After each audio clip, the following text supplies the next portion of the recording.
Watching The Expanse Season 1 with the benefit of knowing what comes next, the initial run of episodes stands distinctly apart from the remainder of the series.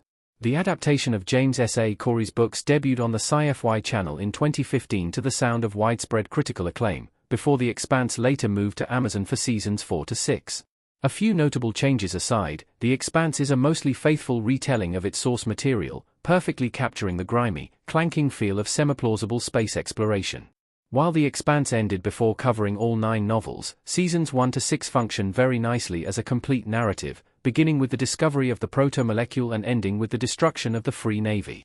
Despite the undeniable cohesion running through The Expanse's entire story, however, rewatching the Rocinante crew's epic journey in full highlights a big difference between the first season and the following 5, almost to the point where the opening chapter could be considered a separate show in its own right.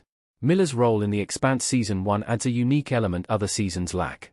The Expanse had detective elements in Season 1. Thomas Jane as Miller holding back a crowd in The Expanse. The most obvious and important difference between The Expanse Season 1 and later seasons is Thomas Jane's Detective Joe Miller. Tasked with investigating the disappearance of Julie Mao, Miller gradually becomes consumed by the case, which throws up one layer of conspiracy after another. Inevitably, Miller's obsession pushes him to take bigger risks and employ more extreme methods in his search for the truth. The start of Miller's story in The Expanse injects Season 1 with the aura of a noirish mystery. A desperate detective, a corporate cover-up, a missing girl, all key ingredients in any pulpy private eye caper. Miller uncovers Julie Mao's fate at the end of The Expanse Season 1, then teams up with the Rocinante crew to locate her in Season 2, but never again does the show capture that feeling of a gloomy, Blade Runner-esque police procedural. The investigative element is almost entirely lost after Miller leaves Eros in The Expanse Season 1's finale, and he then becomes far more than a cop. After dying alongside Julie Mao, Miller transforms into an ethereal proto-molecule projection inside James Holden's head, taking The Expanse even further away from any noirish notes it once had. Ultimately, Miller's hunt for Mao in The Expanse Season 1 represents a very personal journey.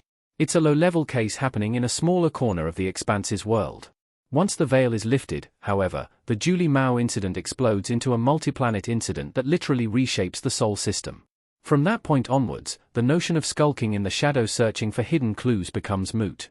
The Expanse increasingly grows in scale between seasons 2 and 6, and never looks back. The Rocinante crew isn't a tight-knit unit in The Expanse Season 1. The Rosai crew is in its infancy. The crew of the Rocinante aboard their ship in The Expanse. The Expanse's cast is arguably the defining feature of the show. The chemistry that exists between Stephen Straight's Holden and the other Rocinante crew members becomes the undisputed anchor that keeps the series grounded among the wild events happening elsewhere. Since The Expanse Season 1 serves as something of an origin story for the main group, that chemistry is obviously missing to start with. The early episodes explore how the Rocinante crew rises from the ashes of the Canterbury's destruction, but they're a band of misfits that clearly don't trust each other yet, much less like each other. While not a like-for-like comparison, The Expanse Season 1 is akin to 2009 Star Trek reboot. For much of the J.J. Abrams movie, the main Enterprise characters despise each other. Kirk and McCoy are pals, Spock is hooking up with Uhura, Scotty doesn't know anyone, Sulu is busy trying to fly the ship, and Chekhov is around somewhere. The character camaraderie that formed a major part of Star Trek, the original series, remains almost completely absent until the sequels. The Expanse is exactly the same, gradually moving the main crew members from reluctant colleagues to friends, and finally to family, over the first few seasons. By the time The Expanse landed on Amazon, the Rocinante crew had become the main attraction of the show, a band of heroes audiences could easily and wholly invest in. At the beginning, however, protagonist duties mainly fall upon the shoulders of Holden and Miller, with the rest of the cast simply orbiting around them. The Expanse Season 1 portrays the proto-molecule more like a virus. The Expanse Season 1's proto-molecule is bad, but that's just the beginning. Eros proto-molecule on The Expanse. The proto-molecule is the gooey, blue substance that instigates the events of The Expanse, and it's only beginning to rear its glowing head when Season 1 begins. As such, The Expanse's debut season treats the proto-molecule very differently to the rest of the show. During the initial stages, the proto-molecule is essentially just a virus. It gets released on Eros as a cruel experiment and kills most of the inhabitants. The term proto-molecule is seldom used, and the characters' lack of understanding means they have little choice but to treat this new discovery like any other infection in need of containment.